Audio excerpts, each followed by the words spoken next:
रहमान रहीम। बैठ गए शाबाश यार, बातें नहीं। आज हम नया टॉपिक स्टार्ट करेंगे। देखिए थोरेसिक कैविटी में बस बातें नहीं, हाँ बाद में। थोरेसिक कैविटी में हमने जो मेन चीज़ें पढ़ी है ना, सबसे पहले इंटरकोस्टल मसल्स पढ़ी है, the muscle which are lies in between the ribs, उसको हम क्या कहते हैं, इंटरकोस्टल मसल्स। उसके बाद हमने थोरेसिक वाल्व की जो रिब्स है उसकी अटैचमेंट पढ़ी है कि फ्रंट पे किसके साथ अटैच है, बैक पे किसके साथ अटैच है।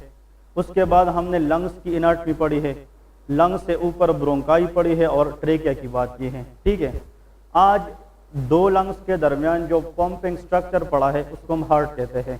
तो हार्ट के बारे में पढ़ेंगे। हार्ट की जो रिक्वायर्ड एनाटॉमी है ना स्नेल बुक में, वो A to Z हम डिस्कस करेंगे, लेकिन हार्ट की जो फिजियोलॉजी है, पैथोलॉजी है और फार्माकोलॉजी है वो हम फिर आगे अकॉर्डिंग टू द सब्जेक्ट पढ़ेंगे। ठीक है, तो लेके हार्ट ये the most important organ in the body that is heart. ठीक है, हार्ट के बारे में अभी हमने पॉइंट पढ़नी है। ठीक है, हार्ट क्या है, it is a hollow muscular and pumping organ of the body.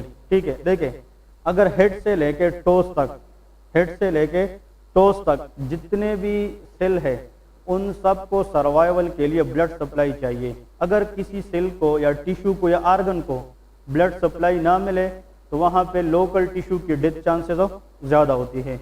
लेकिन इन सब ऑर्गन्स को ब्लड देने का काम किसके पास है, हार्ट के पास है। तो अगर हार्ट है, पंपिंग है, तो जनाब there will be activity in the body. और अगर हार्ट नहीं है, पंपिंग नहीं है, तो फिर ऑर्गन के अंदर इस्कीमिया की वजह से डेथ के चांसेस ज़्यादा होते हैं। तो लेकिन इसकी definition, it is a hollow muscular pumping organ of the body. It is hollow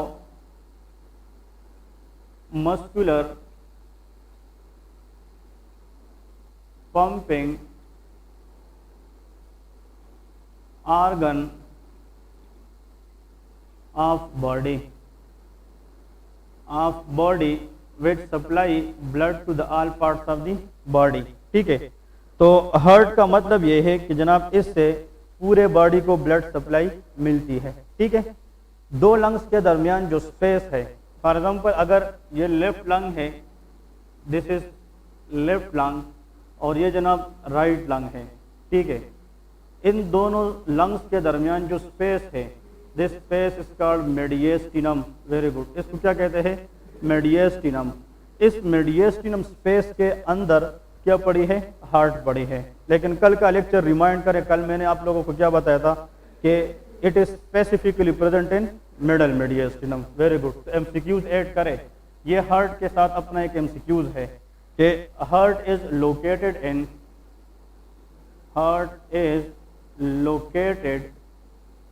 in answer is middle mediastinum. ठीक है, दैट इज मिडल मेडिएस्टिनम। और कल के लेक्चर से ये भी सबको पता होगा कि middle mediastinum is a part of inferior mediastinum. ये किसका पार्ट है, इंफीरियर मेडिएस्टिनम का पार्ट है। ठीक है, फिर नेक्स्ट आते हैं जनाब हार्ट के अंदर चेम्बर्स, कि हार्ट के अंदर कुछ चेम्बर्स पाई जाती है कि what are the chambers in the heart. तो human heart consist of 4 chambers, इसमें 4 चेम्बर्स होती है। ठीक है, टोटल कितनी चेम्बर्स होती है, 4। तो इसमें आप लोगों ने लिखना है कि there are mainly 4 chambers. In chambers में से 2 एट्रियाज होती है और 2 वेंट्रिकल्स होती है। ठीक है, अब देखें for example if this is a very simple diagram, अगर हम इस तरह फॉर एग्जांपल बात करें, this we divide the heart into how many chambers, 4 chambers. ये 2 ऊपर चेम्बर्स है और ये 2 नीचे चेम्बर्स है। जो ऊपर चेम्बर्स होती है वो एट्रियाज होती है और जो नीचे होती है वो वेंट्रिकल्स होती है। ठीक है, so this is called right atrium, इसको हम कहते हैं left atrium. This is a right ventricle and this called left ventricle. ठीक है, ये 4 चेम्बर्स आप लोगों ने याद रखनी है, 2 एट्रियाज होती है और 2 वेंट्रिकल्स होती है। अब याद रखें कि ये वाला जो एरिया है ना left ventricle, this is more thick as compare to all chambers in the heart. कि मतलब जो आज जितने भी चेम्बर्स हैं ना, उसमें the thickest chamber is called left ventricle. मतलब ये है कि इस लेफ्ट वेंट्रिकल की जो थिकनेस है, मोटापन है, वो सब चेम्बर से क्या है, वो ज्यादा है। इसका रीजन ये है कि लेफ्ट वेंट्रिकल से एओर्टा निकलती है और aorta will supply blood to all parts of the body. तो इसमें पंपिंग चेम्बर कौन सा है, लेफ्ट वेंट्रिकल है, क्योंकि लेफ्ट वेंट्रिकल से क्या निकलती है, एओर्टा। तो अगर इसने पूरे बॉडी को ब्लड देना है तो उसके अंदर जो मसल मास है वो ज्यादा होना चाहिए कि कम, ज्यादा।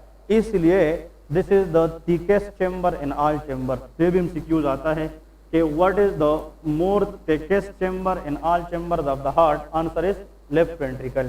तो यहाँ पे लेके the more thickest chamber is, answer is left ventricle. ठीक है, लेफ्ट वेंट्रिकल एक बहुत इंपॉर्टेंट एमसीक्यूज है, क्योंकि इस वेंट्रिकल से एओर्टा निकलेगी और एओर्टा के जरिए पूरे बॉडी को ब्लड मिलेगी। तो अगर हमने हेड से लेकर टोस तक ब्लड देना है तो उस चेम्बर को ज्यादा काम करना पड़ेगा, उसको स्ट्रांगली पंप करना पड़ेगा। इसलिए इस चेम्बर की थिकनेस क्या है, ये ज्यादा है। क्लियर है।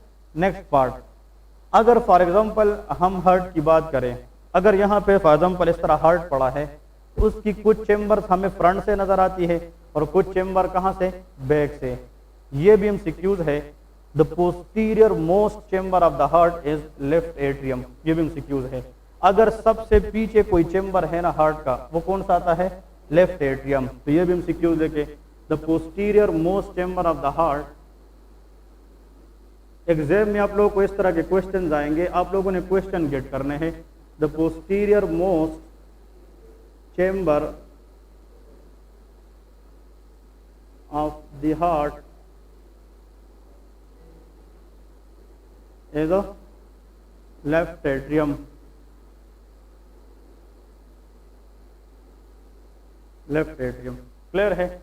इसके साथ ही एक क्लिनिकल सिनेरियो क्वेश्चन लेके, जो कॉमनली एग्जाम में आती है, clinical case,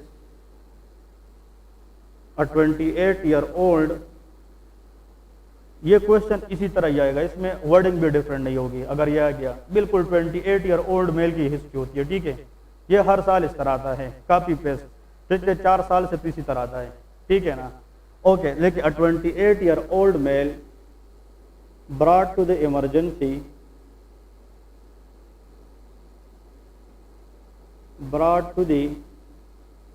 emergency department with the history of H/O, history of। ठीक है, या कभी कभार कुछ एग्जामिनर लिखते हैं C/O, कंप्लेन ऑफ। ठीक है, तो हिस्ट्री ऑफ, कंप्लेन ऑफ एक ही बात है। History of dyspnea, dyspnea mean difficulty in breathing, dyspnea mean सांस लेने में दुश्वारी। ठीक है, dyspnea. Tachypnea mean increase respiratory rate, इसकी जो सांस लेने की रिदम है वो ज्यादा है, जल्दी जल्दी सांस लेता है। 1 मिनट में नॉर्मल रिस्पायरेटरी रेट होती है 18, कितना, 18, मतलब 16 से लेके 18 तक ये नॉर्मल रिस्पायरेटरी रेट है। अगर कोई बंदा है वो इस तरह सांस लेता है जल्दी जल्दी, और 1 मिनट में उसकी जो सांस लेने की रिदम है वो 18 क्रॉस कर जाए, उसको हम कहते हैं टेकेपनिया। टेकेपनिया मीन इंक्रीज रिस्पायरेटरी रेट। ठीक है, जिस तरह के टेकिकार्डिया इंक्रीज हार्ट रेट को कहते हैं, तो टेकेपनिया इंक्रीज रिस्पायरेटरी रेट को कहते हैं। Bradypnea mean decrease respiratory rate को कहते हैं। ठीक है, dyspnea, tachypnea, weakness,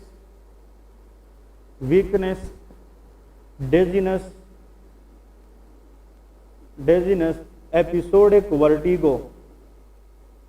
vertigo mean सर का चक्कर आना, everything spinning around the human body, that is called vertigo. Vertigo mean सर के चक्कर आना। Episodic vertigo and auscultation and new onset dysphagia। dysphagia mean difficulty in swallowing the food। मतलब अगर एक बंदा है वो खुराक खा नहीं सकता, वो कहते यार जो भी चीज मैं खाता हूँ वो नीचे जा नहीं सकती, उसको क्या कहते हैं, डिस्पेजिया। 2 चीजें याद रखें, अगर फूड खाने के दौरान इंसान को डिफिकल्टी हो रही है, दैट इज कॉल्ड डिस्पेजिया। कभी कभार इंसान कहते हैं कि फूड में खा सकता हूँ, जो नवाला में लेता हूँ वो नीचे भी जाता है, लेकिन नवाला लेने के बाद वो फूड जब नीचे स्टमक की तरफ जाता है तो यहाँ थ्रोट में बहुत सीवियर पेन करता है, तो उसको हम कहते हैं पेनफुल स्वॉल्विंग। क्या कहते हैं? पेनफुल। ये लोग कहते हैं ना कि देयर इज नो पेन, लेकिन जो नवाला हम खाते हैं वो ऐसा लगता है कि यहाँ पे स्ट्रक हो गया है, वो नीचे जा नहीं रहा, तो उसको क्या कहते हैं? डिस्पेजिया। मतलब डिफिकल्टी इन स्वॉल्विंग, कि स्वॉल्विंग करने में उसको दुश्वारी है लेकिन देयर इज नो पेन। लेकिन कभी कभार नवाला नीचे जा सकता हो लेकिन उसमें क्या होता है? पेन। तो पेनफुल स्वॉल्विंग को हम कहते हैं ओर्डाइनोपेजिया। उसको क्या कहते हैं? ओर्डाइनोपेजिया। इसमें फर्क है, ठीक है। Odynophagia. Dysphagia is a painful painless swallowing but difficulty in swallowing. लेकिन अगर स्वॉल्विंग का इशू नहीं हो लेकिन स्वॉल्विंग के दौरान पेन का इशू हो, उसको क्या कहते हैं? ओर्डाइनोपेजिया कहते हैं। ये हम पैथोलॉजी में पढ़ेंगे कि इसकी कंडीशंस कौन कौन सी है और इसकी कौन कौन सी है, लेकिन whatever the question I am going to write, उसमें पेशेंट को डिस्पेजिया होता है। पेशेंट को क्या होता है? डिस्पेजिया होता है, ठीक है। And on auscultation there is mid diastolic murmur.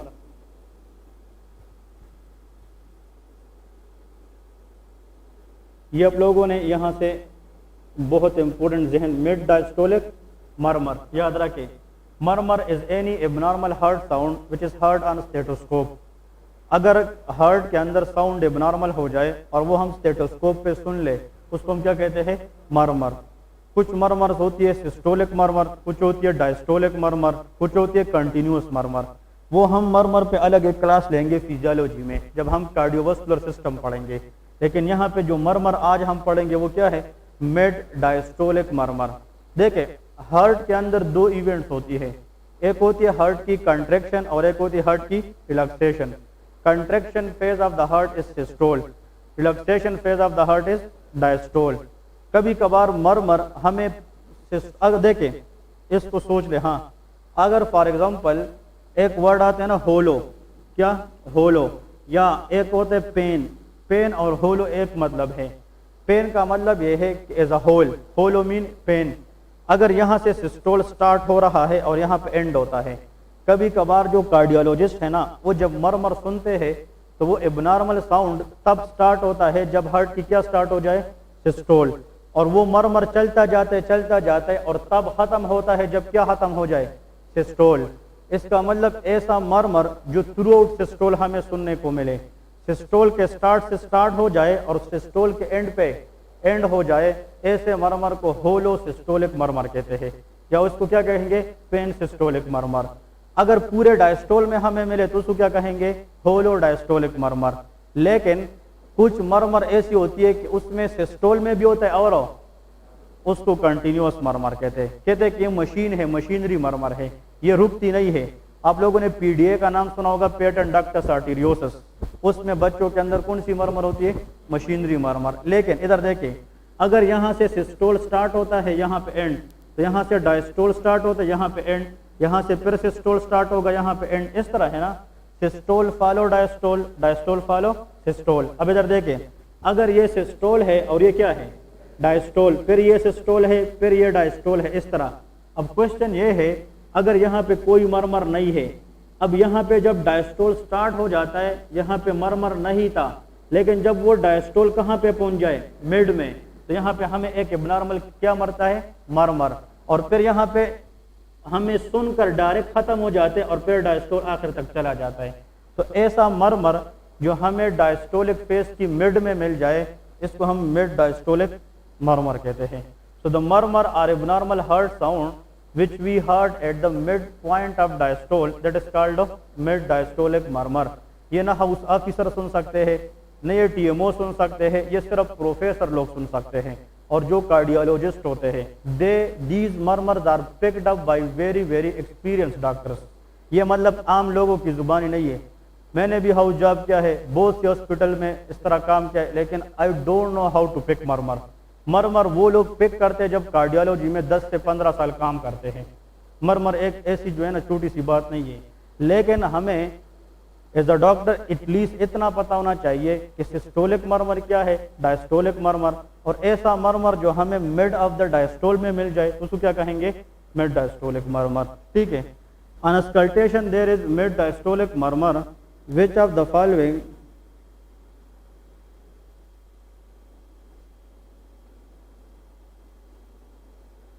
is most likely suspected।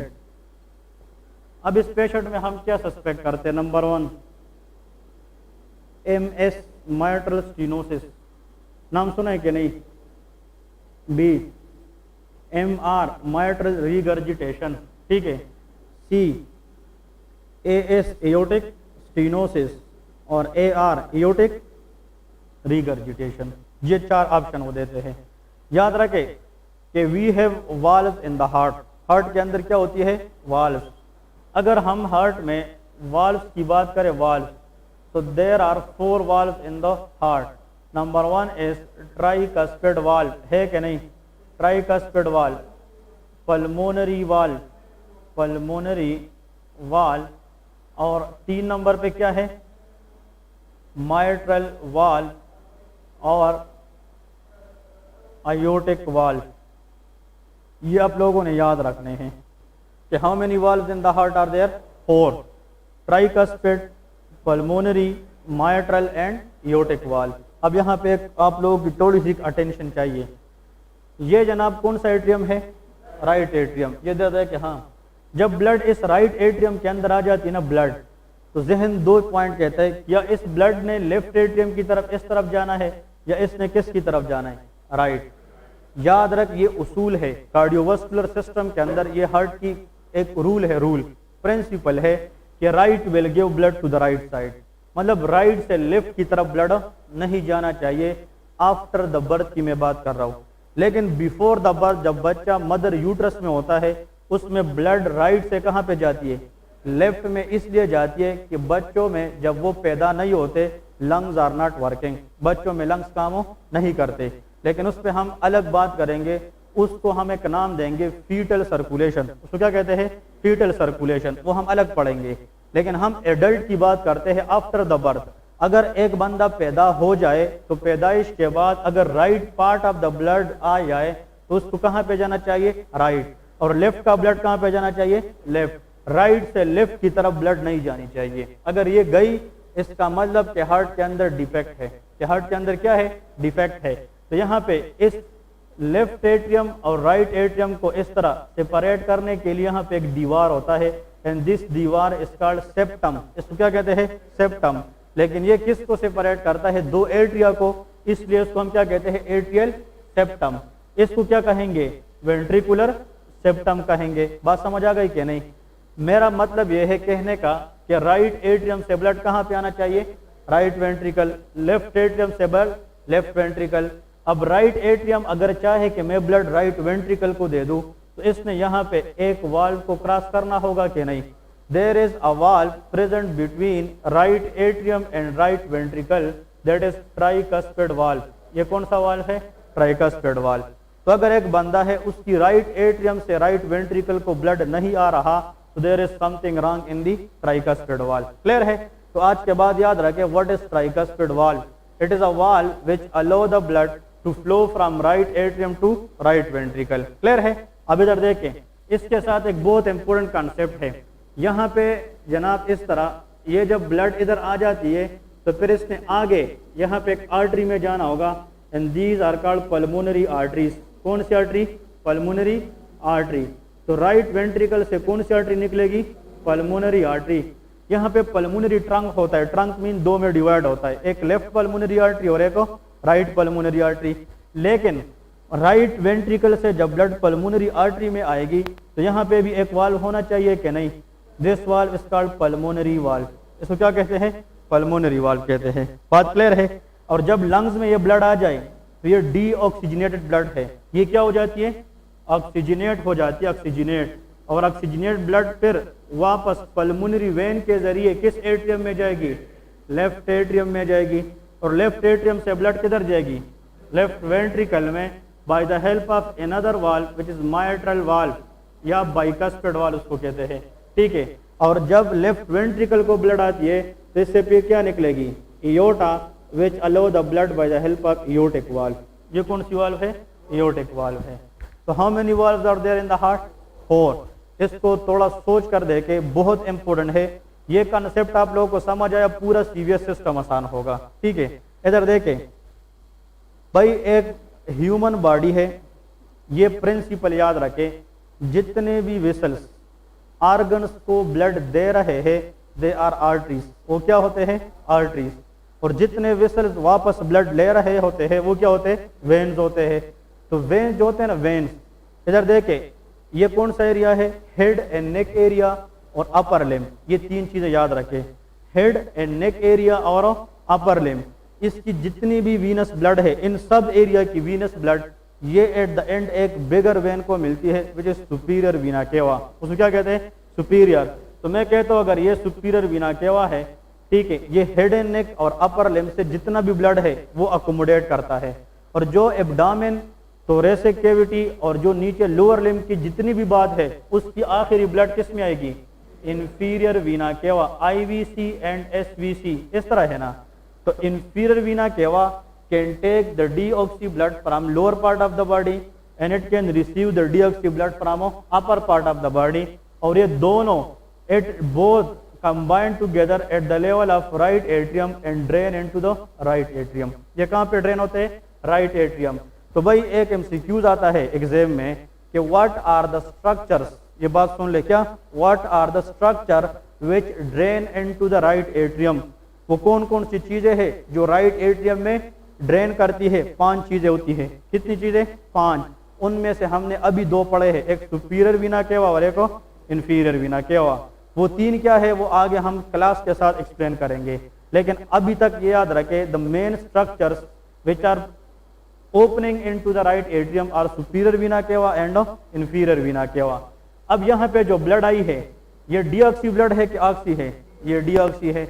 एक और MCQs, there is no valve in between this vein and this atrium, यहाँ पे कोई वाल्व नहीं है, ये डायरेक्ट ओपनिंग है। बात क्लियर है। अब नेक्स्ट पॉइंट ये याद रखे कि जब ब्लड राइट एट्रियम में आएगी तो ब्लड फिर कहाँ पे जाएगी, राइट वेंट्रिकल में, bye the help of which valve, tricuspid. और फिर इस राइट वेंट्रिकल से ब्लड पल्मोनरी आर्टरी के जरिए लंग्स में, और लंग्स जो है ना इसको ऑक्सीजनेट करके पल्मोनरी वेन के जरिए कहाँ पे, left atrium. Pulmonary veins are drain into the left atrium without any valve, यहाँ पे भी वाल्व नहीं है, यहाँ पे वाल्व नहीं है। और लेफ्ट एट्रियम से ब्लड लेफ्ट वेंट्रिकल में माइट्रल वाल्व की वजह से और फिर लेफ्ट वेंट्रिकल से एयोर्टा के जरिए। तो how many valves present on the right side of the heart, 2, tricuspid and pulmonary. और जो माइट्रल वाल्व है और aortic they are present on the left side of the heart. Clear है। नेक्स्ट एमसी, हाँ जी,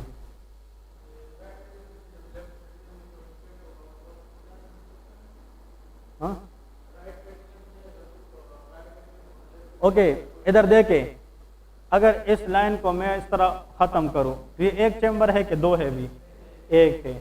अगर इसमें मैं लाइन ड्रा करूं तो ये कितने बन जाएंगे। ऐसा स्ट्रक्चर जो एक कैविटी को 2 में डिवाइड करे हार्ट में उसको सेप्टम कहते हैं।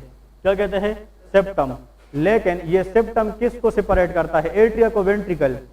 तो ये एट्रियल सेप्टम है। ये कौन सा है, एट्रियल सेप्टम। तो ये कौन सा होगा, वेंट्रिकल सेप्टम होगा। क्लियर है।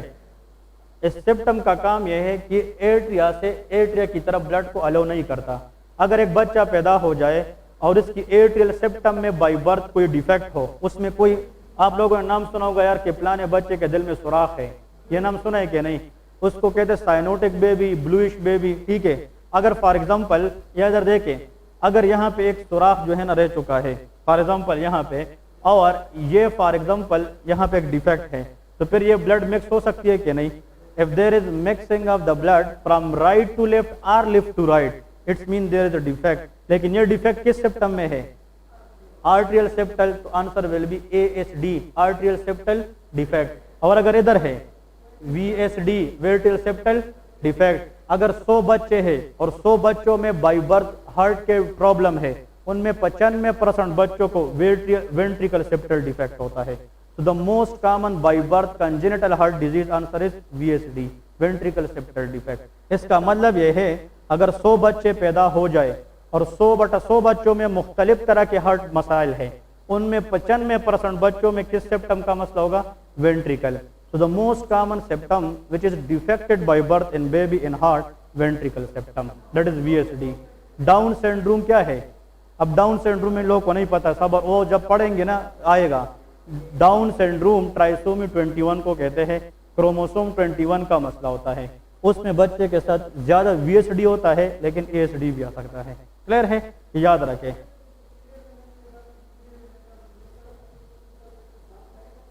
नो नाम नो, इसको हम सिर्फ कहते हैं जंक्शन, इसको junction of superior end of inferior vena क्या कहते हैं। भाई आप लोग जो है ना जब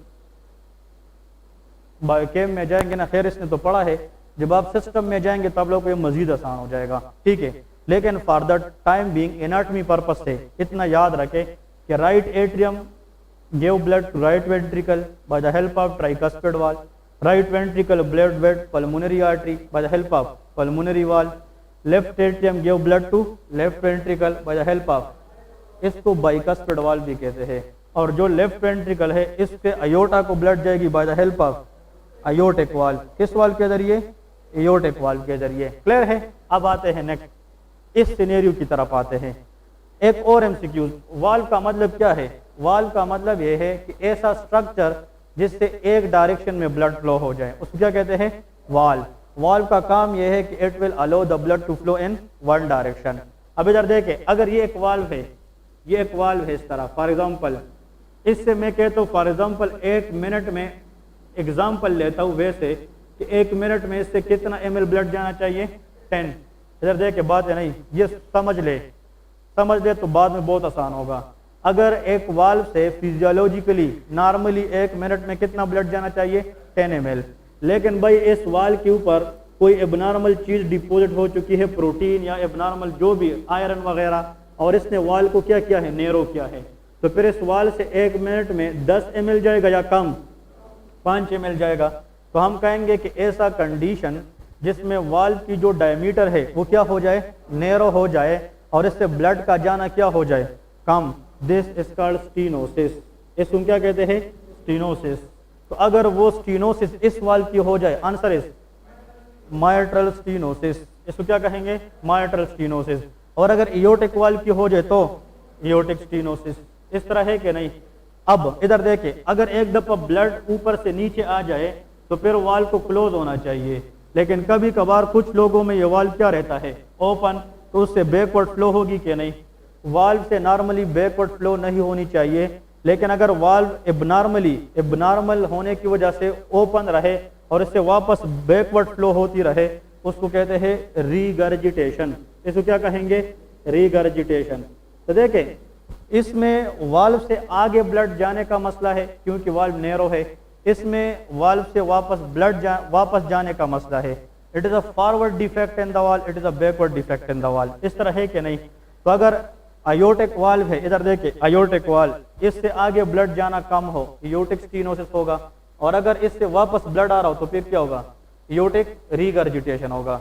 अगर माइट्रल वाल्व नैरो हो तो माइट्रल स्टीनोसिस होगा, और अगर इससे वापस ब्लड आया हो तो माइट्रल रीगर्जिटेशन होगा। Tricuspid stenosis, tricuspid regurgitation. Pulmonary stenosis, pulmonary regurgitation. तो हर वाल्व के साथ कितने प्रॉब्लम आ सकते हैं? 2। तो कितने वाल्व है? 4। और कितने डिजीज बन जाएंगे? These are called valvular heart diseases. These diseases are related to the valves of the heart. लेकिन 90% पॉपुलेशन में पाकिस्तान के अंदर the most common valve which are affected in the heart always on the left side of the heart, वो tricuspid या होगा या aortic होगा। जो ट्राइकस्पिड है और जो पल्मोनरी है उसमें जनाब प्रॉब्लम के चांसेस ना होने के बराबर होते हैं, इसलिए ऑप्शन हमेशा एग्जाम में अयोटिक के देते हैं और माइट्रल देते हैं। क्लियर है? ये क्वेश्चन। और अगर एक बहुत important MCQ question, the most common valve which will be affected in young people. बात क्या है? यंग पीपल की एज लेते हैं 15 से लेके 40 साल की उम्र में। 15 से लेके 40 साल की उम्र में यंग लोगों में अगर मोस्ट कॉमन वाल्व इफेक्ट होता है हार्ट में, that will be mitral valve. वो कौन सा है? Mitral valve. और the most common valve to be affected in the age after the age of 50 in older people is aortic valve. वो क्या है? Aortic valve. ये 2 सेंटेंस मैंने बोले हैं मुंह पे और आप लोगों ने सुन लिए है कानों पे, लेकिन उसको लिखो, दिस इज द एमसीक्यूज। और आते हैं 1 लाइन, वो हलवा जैसा एमसीक्यूज है, देखकर आंसर बता देता है।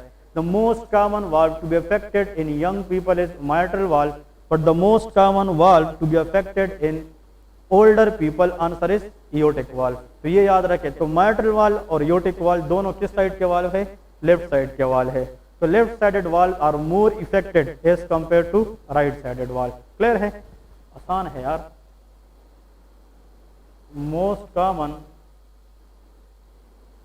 वाल्व टू बी अफेक्टेड, देखिए टू बी अफेक्टेड इस तरह करें, अगर एग्जाम में है young age, age is matter, age matter करता है, answer will be mitral valve, जिसको बाइकास्पिड वाल्व भी कहते हैं।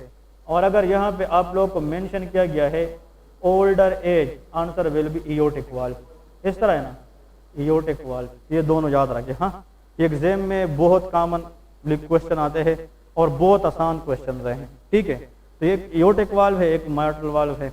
ओके, अब जनाब उस सिनेरियो की तरफ आते हैं जो हमने लिखी है, कि उसको थोड़ा सा समझ ले। ठीक है, 28 ईयर ओल्ड मेल है। ठीक है, अब एज जो है ना इसका यंग है। एज क्या है? यंग एज है। ये बहुत इंपॉर्टेंट है। अब इधर देखिए, हाँ, फिर इसके बाद वो इमरजेंसी में लाया गया है किसके साथ? डिस्पनिया के साथ, फिर टिकिपनिया के साथ, वीकनेस के साथ। यंग एज में जब भी कोई डिजीज पूछ जाए ना वाल्व के हिसाब से, तो जहन में क्या आना चाहिए? माइट्रल। इसमें या माइट्रल स्टीनोसिस आएगा या माइट्रल रिगर। अब आपने देखे सिर्फ एज को देखा है ना, तो आपके जहन में आया या इसका आंसर ए है या क्या है? बी। इसमें एओर्टिक वाल्व नहीं आएगा, तो ये निकल गए, ये तो आंसर है ही नहीं। आंसर या इसमें है या इसमें है, लेकिन माइट्रल वाल्व का मसला है, तो इसमें एओर्टिक तो आएगा नहीं। तो कितने आप लोगों ने हटा दिए? 2। तो आप लोग के पास तुक्के पे या तो ये हो सकता है या ये 50-50% चांस है अब ठीक करने का। ठीक है ना, इस तरह समझ आ गई कि नहीं? अब इधर देखिए, हाँ, यंग एज की वजह से जब बंदा डिस्पनिया, टिकिपनिया इसमें आ जाए, dizziness, episodic vertigo and new onset dyspepsia. अब इधर देखिए, ये कौन सा वाल है? माइट्रल वाल या बाइकास्पिड वाल जिसको कहते हैं। माइट्रल वाल स्टीनोसिस अगर फॉर एग्जांपल हुआ है, इधर देखिए सारे लंग से जनाब पल्मोनरी वेन कहाँ पे ड्रेन करते हैं? Left atrium. ठीक है, अगर लेफ्ट एट्रियम से ब्लड लेफ्ट वेंट्रिकल में आएगी क्या नहीं आएगी? आएगी, अगर माइट्रल वाल ठीक है। अगर माइट्रल वाल क्या हो चुका है? नैरो, स्टीनोस हो चुका है, तो लेफ्ट एट्रियम से ब्लड लेफ्ट वेंट्रिकल में क्या होगा? इंक्रीज और डिक्रीज? डिक्रीज होगा। जब लेफ्ट वेंट्रिकल को ब्लड कम मिलेगा, बहुत कम मिलेगा, तो एओर्टा में ब्लड क्या जाएगा? कम जाएगा। Blood flow to the muscle क्या होगा? Therefore the patient have weakness. Patient को क्या होता है? Weakness. Blood flow to the brain क्या होगा? कम। There will be dizziness and episodic vertigo. Dizziness and episodic vertigo. दूसरी बात, इधर आते हैं, तो ज्यादा ब्लड कहां पे रहेगा?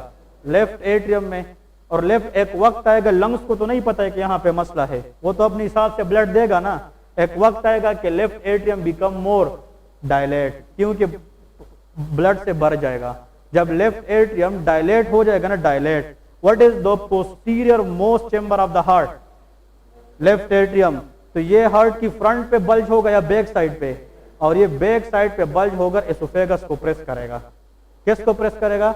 एसोफेगस। और जब एसोफेगस प्रेस हो जाए, the patient have suddenly complain of dysphasia.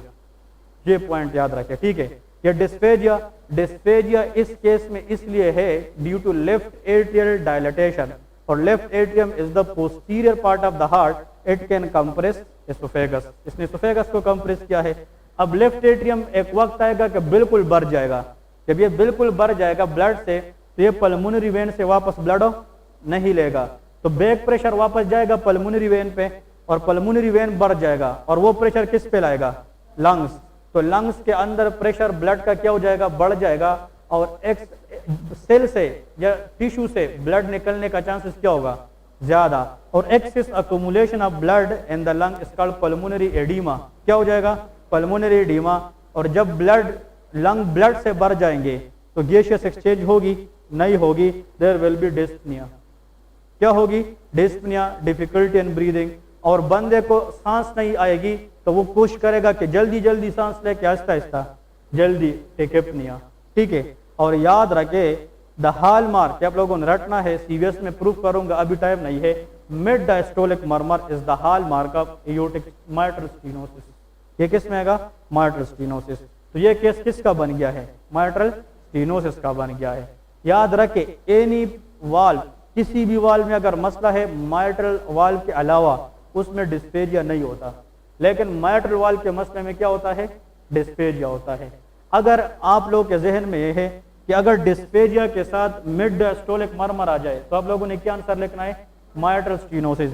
अगर सेम सिनेरियो के साथ होलो सिस्टोलिक मर्मर आ जाए फिर माइट्रल रीगर्जिटेशन है। ये इसका डिफरेंस है, बस क्लियर है। तो माइट्रल स्टेनोसिस और माइट्रल रीगर्जिटेशन, इसका पेशेंट ऑलमोस्ट सेम प्रेजेंट करता है, लेकिन इसकी अस्कल्टेशन पे मर्मर डिफरेंट होती है। उसका मर्मर क्या है? माइट्रल स्टेनोसिस का मिड डायस्टोलिक है, और माइट्रल रीगर्जिटेशन का क्या है? होलो सिस्टोलिक है। क्लियर है। तो ये पॉइंट दोनों याद रखे, बहुत इंपॉर्टेंट है। ये तो हेयर पैथोलॉजी पर्पस पे आता है। ओके, अगर एज ज्यादा हो तो देयर विल बी, एज तो ज्यादा हो, there will be no dyspnoea, no tachypnoea, because left atrium तो ब्लड लेफ्ट वेंट्रिकल को आसानी से देगा। तो यहाँ पे प्रेशर बिल्डअप होने में सालों साल लगते हैं, वो इतना आसान काम नहीं है। और दिस एओर्टिक वाल्व बिकम स्टेनोज, ये स्टेनोज जरूर होता है लेकिन this is the strongest valve, क्योंकि एओर्टा के साथ है। फिर भी इतना ब्लड जाता है कि वो ब्लड बॉडी का डिमांड पूरा कर सकता है। लेकिन यहाँ पे जब लेफ्ट वेंट्रिकल कंट्रैक्ट करता है तो ब्लड निकलेगा ना, तो जब लेफ्ट वेंट्रिकल कंट्रैक्ट करेगा तो यहाँ पे वो चाहते हैं कि ज्यादा ब्लड निकालूं, लेकिन ये एरिया क्या है? स्टेनोज है। तो यहाँ पे ब्लड प्रेशर की वजह से एक मर्मर आएगा, इसको हम कहते हैं सिस्टोलिक इजेक्शन मर्मर। तो क्या कहते हैं? Systolic ejection. आप लोगों को ये एक एक प्रूफ करूंगा कि किस कंडीशन में कौन कौन सा मर्मर है, लेकिन इस एनाटॉमी के लेवल पर this mitral stenosis is very important. ठीक है, तो ज्यादा जो है ना डिटेल जरूरत नहीं है, वो हम पढ़ेंगे कार्डियोवास्कुलर सिस्टम में। सिर्फ एनाटॉमी के लिए जो मैं समझता हूँ वो ये है, इस पूरे कहानी का मतलब क्या है, ताकि आप लोग के जहन में ये पेस्ट हो जाए कि the posterior most chamber of the heart is always of left atrium. वो क्या होता है? वो लेफ्ट एट्रियम होता है। और जो pumping chamber of the heart है वो क्या है? वो लेफ्ट वेंट्रिकल होता है, क्योंकि लेफ्ट वेंट्रिकल जो है ना वो एओर्टा को ब्लड पंप करेगी, और उसको काम करने के लिए ज्यादा मसल मास चाहिए कि कम? ज्यादा। इसलिए लेफ्ट वेंट्रिकल की मायोकार्डियल मास जो है ना वो थिक होती है। और heart is lined by 3 layer. How many layer? 3। Pericardium, myocardium और एंडोकार्डियम। इन तीनों में से जो मस्कुलर लेयर है that is called myocardium, and that is needed for the systolic contraction of the heart. ठीक है, तो ये थिकनेस किसने क्रिएट की है? मसल ने क्रिएट की है।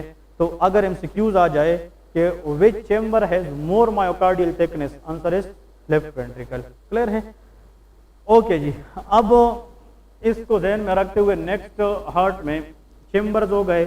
चेंबर्स के साथ साथ आप लोग को फ्लो का भी पता चला कि जनाब यहाँ पे हमारे पास एट्रियम्स होते हैं, वेंट्रिकल्स होते हैं और 4 वाल्व्स होती है। ठीक है, septum between atria, atrial septum है, septum between ventricle, ventricular septum है। यहाँ पे इसमें एक मेंशन है अस्कुल्टेशन साइट के, what is meant by auscultation site. इससे एक एमसीक्यूज एग्जाम में आउट।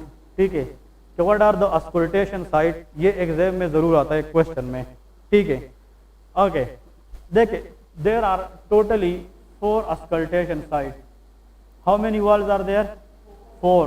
तो अस्कुल्टेशन साइट भी जो है ना 4 होंगे, बिकॉज एवरी वाल हैज 1 अस्कुल्टेशन साइट। इस अस्कुल्टेशन साइट का मतलब ये है इनडायरेक्टली कि वो हमसे ये पूछ रहे हैं कि कौन सा वाल्व कहाँ पे है। ठीक है ना। अब इधर देखें, यहाँ पे हम एक डायग्राम ड्रा करते हैं, that is manubrium, this is body of the sternum, this is xiphoid process, this is xiphoid process.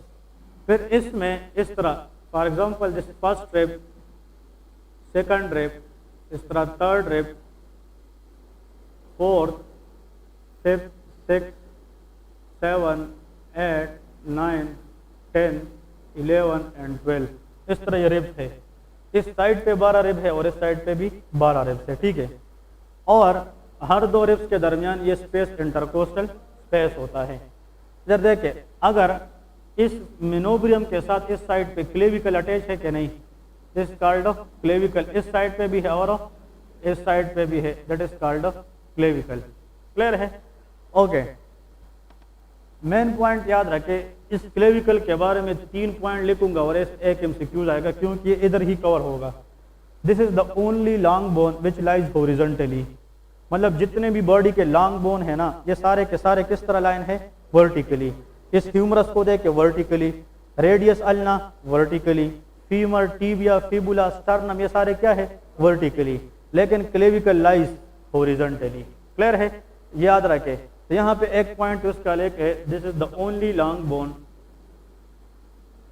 The only long bone, ये इसकी पेक्यूलियर बिहेवियर है, कैरेक्टरिस्टिक है, which lies horizontally. Next, the most common bone to be fractured in the human body, मतलब यह है कि पूरे body में अगर मोस्ट कॉमन बोन फ्रैक्चर्ड आ जाए, आंसर विल बी क्लेविकल, क्योंकि जब बंदा गिरता ही है ना तो ये एरिया डैमेज हो जाती है, ठीक है ना।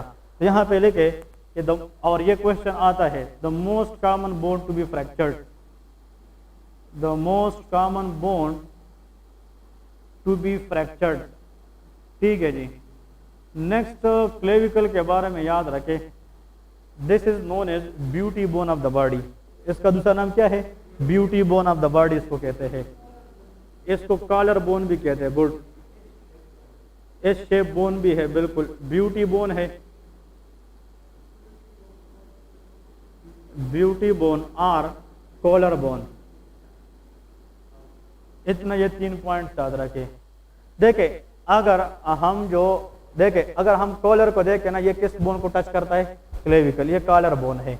और दूसरी बात यह है कि अगर इस क्लेविकल को हम हटाए तो फिर जो अपर लिम्ब है उसका स्टर्नम के साथ कनेक्शन उड़ जाएगा, खत्म हो जाएगा, तो फिर the person become like this. अगर हम जो है ना इस तरह, वो कहते हैं ना सीना तान के चलते हैं लोग, तो वो किसकी वजह से, this is called beauty bone of the body.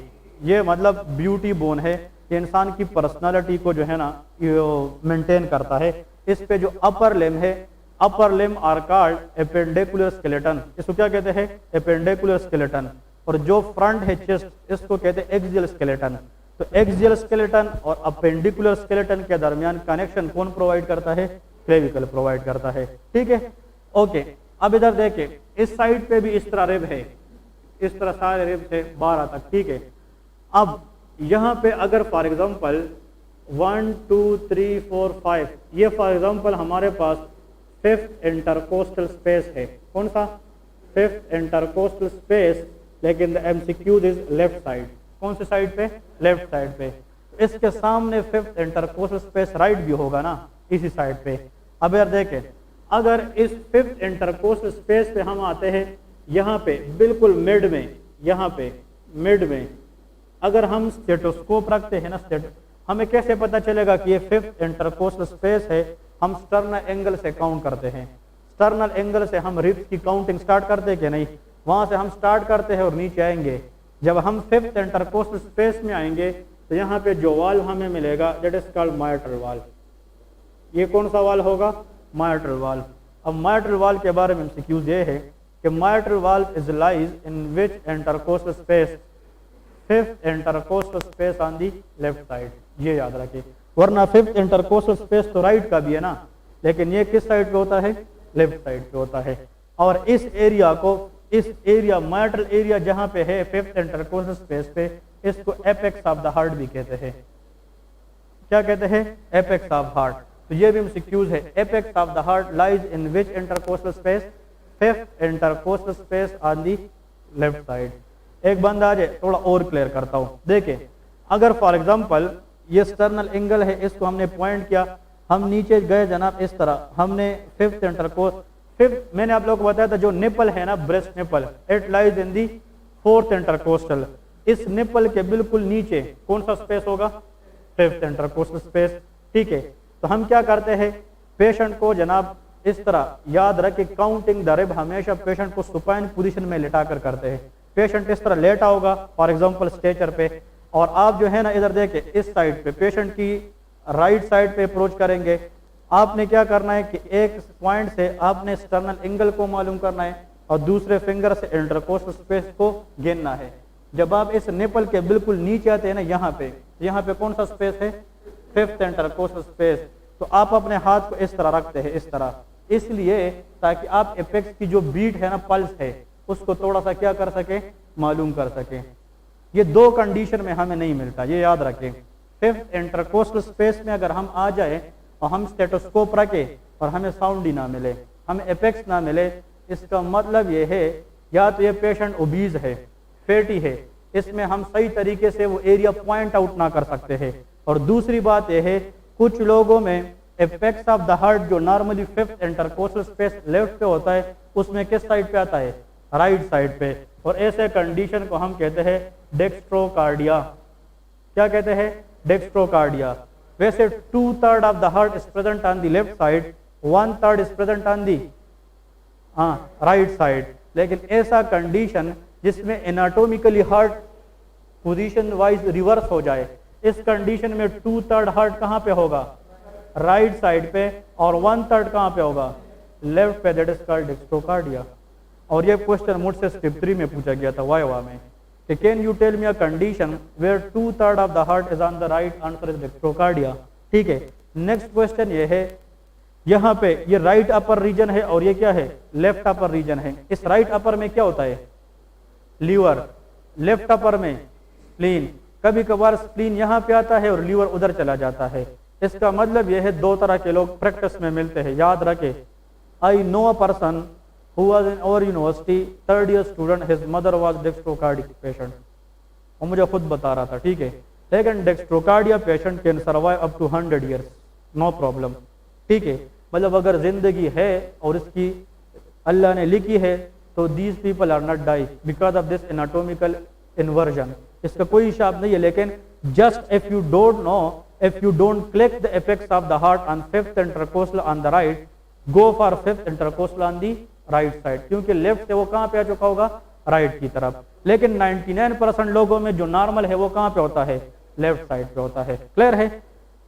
दो तरह के लोग होते हैं, एक वो लोग होते हैं जिसमें हार्ट सिर्फ क्या हो चुका होता है, इनवर्स अपोजिट, या कुछ लोग होते हैं जिसमें जितने भी आर्गन बॉडी के लेफ्ट पे है वो कहां पे आते हैं, और जो राइट है वो लेफ्ट पे, उसको कहते हैं साइटस इनवर्सस पेशेंट। ये भी एमसीक्यू है, इसको कहते हैं situs inversus.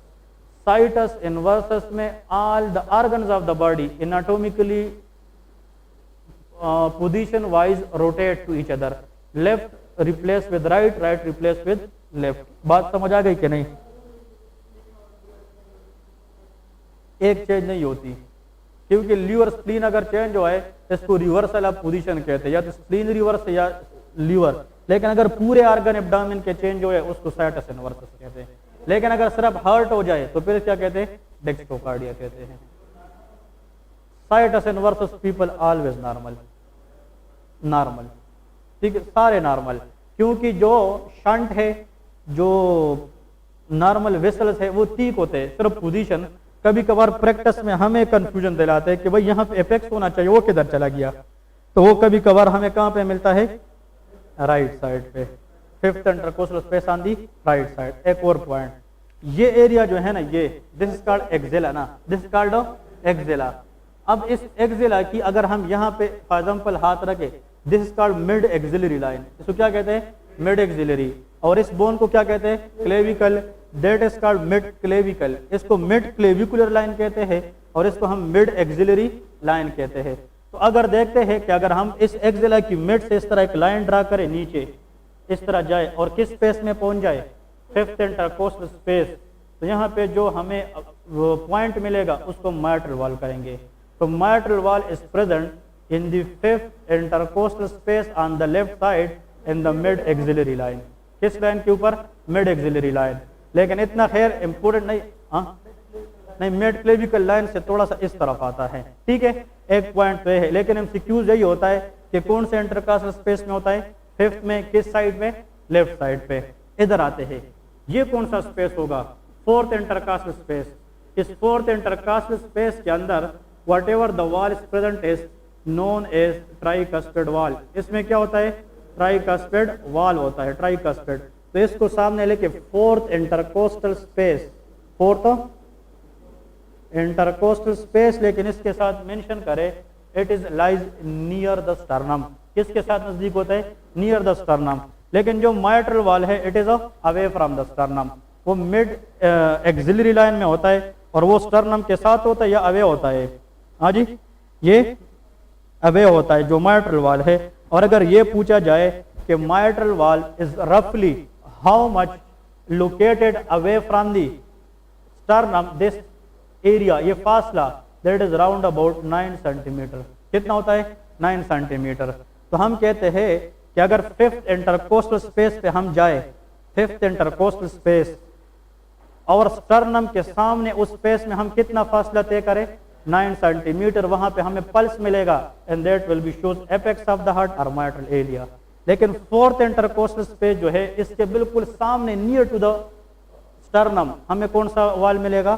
Tricuspid wall. Clear है? अब इधर देखिए, ये कौन सा इंटरकोस्टल स्पेस है? Second. Second on which side? That is pulmonary wall. ये कौन सा वॉल है? Pulmonary wall. तो ये पॉइंट भी आप लोगों ने याद रखना है कि इसमें लिखा है कि pulmonary wall is best hard and present in the second intercostal space on the left side. किस साइड पे? लेफ्ट साइड पे। और यहाँ पे देखे ये left side second intercostal space है। किस साइड का? लेफ्ट साइड का। ये कौन सा स्पेस है? ये भी इसके सामने है ना, लेकिन ये किस साइड का है? यहाँ पे एयोर्टिक वॉल होता है। Aortic valve and pulmonary valve lies in the same intercostal spaces, but one is on the left side, another is on the right side. तो यहाँ पे लेके second intercostal space on the right side. Clear है जी? तो भाई इसमें एक एमसीक्यूज ना आया तो बताना, this is commonly asked all the time every exam. ठीक है? हाँ जी।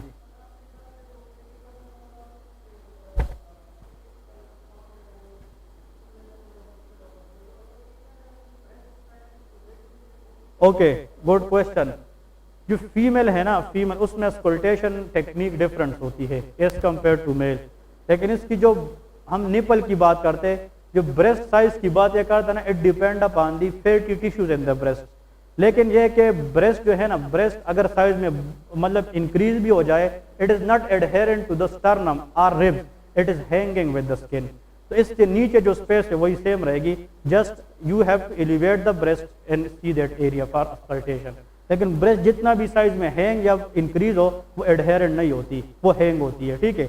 यहाँ पे जो क्वेश्चन है ना, फिफ्थ इंटरकोस्टल स्पेस पे क्या होता है? शाबाश, सुन ले। Mitral. Fourth intercostal space near the sternum, near the sternum on left side is tricuspid. Second intercostal on the left side is pulmonary, और second intercostal on the right side is all walls of the heart should be auscultate from the sternum left side except aortic wall which is auscultate on the right side। कितने वाल से? 4। उन 4 में से कितने वाल हम लेफ्ट साइड पे देखते हैं? 3। एक एक्सेप्शन जरूर क्वेश्चन होता है MCQ, एयोर्टिक वाल होता है, वो राइट साइड पे। और एक और पॉइंट, इस तरह देख, अगर इस पे मैं इस तरह मार कर रखूं एयोर्टिक वाल, इधर देख, इसको किसके साथ मिलाना है? पल्मोनरी। पल्मोनरी को किससे मिलाना है? और इसको that is called Z pattern to check auscultation site. इसको कौन सा पैटर्न कहते हैं? Z पैटर्न कहते हैं।